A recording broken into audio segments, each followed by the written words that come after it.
God just revealed something to me in the Bible that I have never seen before, and now I can't unsee it. Just listen to this. You'll see exactly what I'm saying. In Matthew chapter 14, we read about Jesus walking on water. But what if I told you Jesus walking on water is actually the shallow part of this story? Let me take you a little deeper to show you what's really going on. So in verse 28, Jesus is already on the water, and Peter calls out to him, "Lord, if it's you, tell me to come to you on the water." So Jesus says, "Come," and Peter went. Now this is where it gets interesting. Verse 30 says, "But when Peter saw the wind, he was afraid and began to sink." Now don't miss this. The wind didn't sink Peter.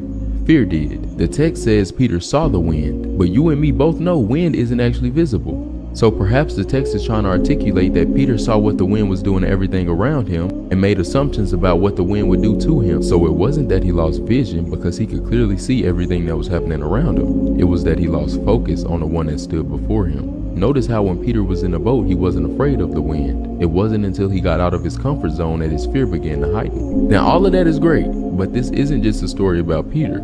This is also a story about you being afraid to step into what God has called you to do. Another thing God is pointing out is that Peter wasn't the only one in the boat. The other disciples were in the boat with him. Peter was just the only one willing to answer the call. God uses this story to tell us several things, but here's two of them. Are you willing to take the step when the people closest to you don't support you? And can you stay focused on who's in front of you when it seems like everything is falling apart around you?